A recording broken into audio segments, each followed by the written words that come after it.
What's up guys, it's Angry Roleplay, and today I want to talk about some upcoming news and changes to Path of Exile.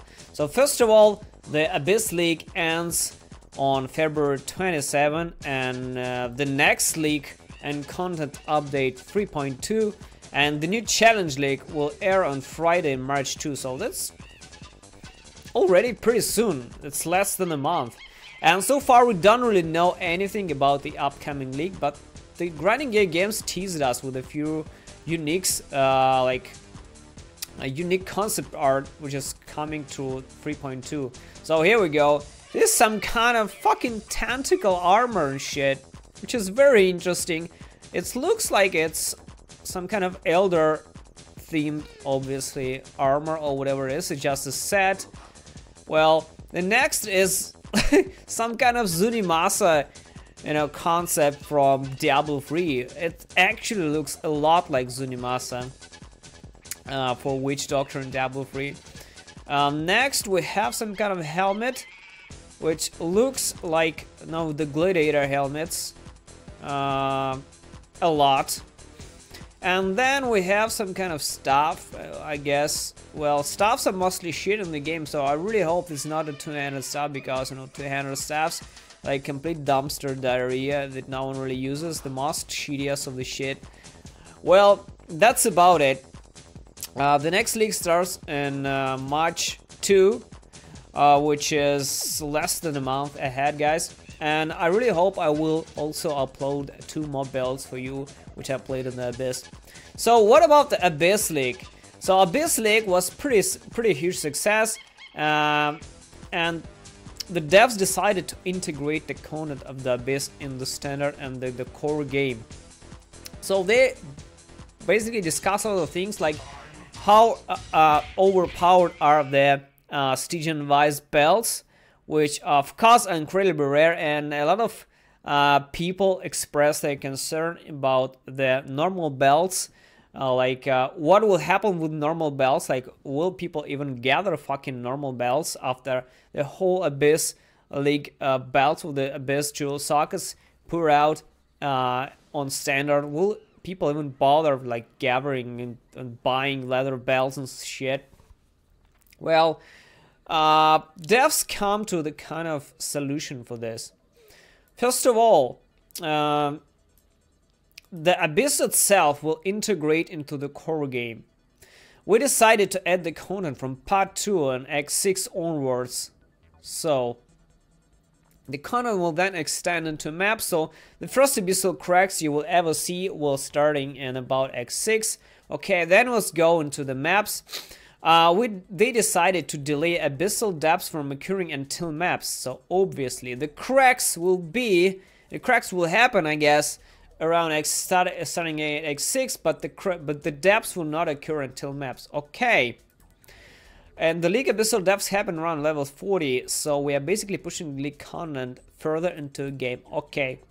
Abysses will occur 10% of time in instances, just like the breaches. It will be really cool.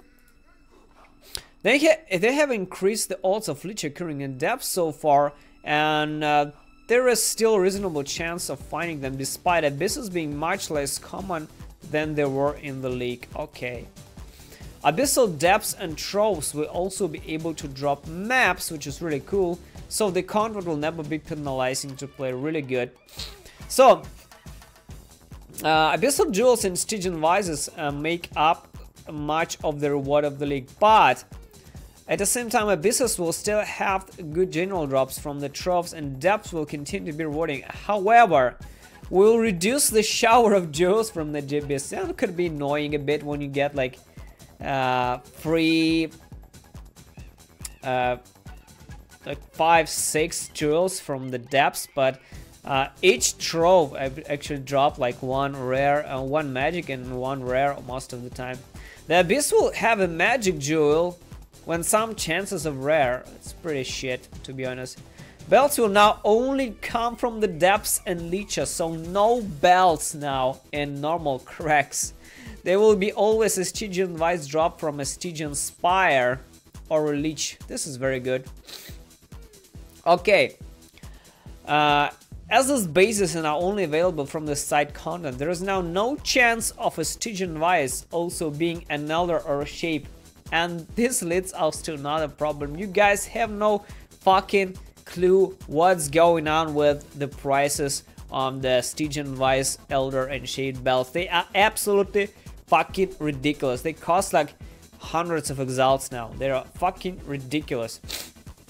So basically the current Elder shaped Stygian Vises will be like the legacy now. While this combination does occur in the league, this will not be the case when the content is in the core game. This is it. While Abyss Jewels and Stygian Vises will be much less common than they were in the league, we still expect that Abyss content will being the only way to get these valid items will make the content worth doing. I'm not sure about this. Like the people who are already played like ridiculous amount of Abyss, they have all their Stygian Vises and jewels and shit, and assuming how less of cracks and abysses people now get, you know, and how much of Abyss shit will now flourish into, you know, standard, I don't think it will be very rewarding. Now to the most interesting part, Abyss Uniques. The Abyss Uniques succeeded in being valuable items. Okay, very close to the line of being too powerful to keep. Okay, we have flattened the odds of the two leeches and the unique chances to make the rarest items similar in availability to how they were during Abyss League. That's good. We have increased the odds of a unique having second abyssal socket. That's very good. Again, to keep this available, that's very good, because I personally just found the Tomb Fist very early in the game and I just didn't realize it how good it is. And at the same time, we have prevented the Shroud of the Lightest from having a second socket. Like, really, why? Is it was the one unique that became less valued when it had a second socket. You know, I strongly disagree with this, because it basically hits build diversity. Like, what if you don't really need like 6 link, 6 socket, 5 link, or 6 sockets on your chest? Like, for example, if you're using the Poet Spend build or a shit, you know, custom damage taking build or whatever. Now you basically don't care about 5 link or 4 link, whatever. So 2 sockets could actually be more important here, but they're just removing the Shroud of the Lightest with 2 sockets. It's just fucking legacy now. It's very bad. Lightpoacher, on the other hand, dances well into the territory of broken mechanics. What? We decided a mid-league nerf wasn't justified for an item with limited availability. Really? Okay. However, for the permanent leagues, we will be making some changes. Lightpoacher projectiles now travel a limited distance. That's pretty shit. I mean, it was not really overpowered item to begin with.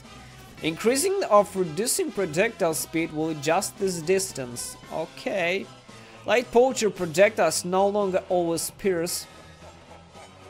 This does, however, allow players to invest in alternatives such as chain or fork. Okay. So it's pretty weird. I want to see just how limited is the distance now in the first place. But, you know, the chain and fork, especially chain, looks pretty damn good now. I can drop volley for my Blade Vortex build and just go chain, and for example, you know, GMP chain instead of GMP and volley, and I think I might be fine. It all will depend on the projectiles distance, how much they are proccing now. Well, this is it, guys. This is it. They feel that they have found a good compromise for the Stygian Vise belt base that will not take over the belt slot choices. It already did, as much as it did during the league. Yeah, it already did, and it will be there. Especially the retarded Elder in shape, especially the Elder Stygian Vise belt, which is ridiculously powerful for some flask finder shit. This is it, guys. I think that I can't really justify the Lightpoacher nerf. I believe that it's still a nerf, even though we can chain it now, but no, it will all depend on the limited distance as well as piercing. It doesn't pierce anymore, but piercing don't really care, but the distance, I mean, it could help the shit build with like no AoE become an AoE build. But now with the limited AoE, like we are yet to see just how shit will be now. I still undecided on Lightpoacher, and I cannot really justify the Lightpoacher change so far. But the Stygian Vise, I think it's a great idea, and overall I'm quite happy that, you know, the Abyss somehow made it in the actual content, like the Breach and the rest. I'm quite happy with that. So these are the news, guys. Thanks for watching, and see you soon.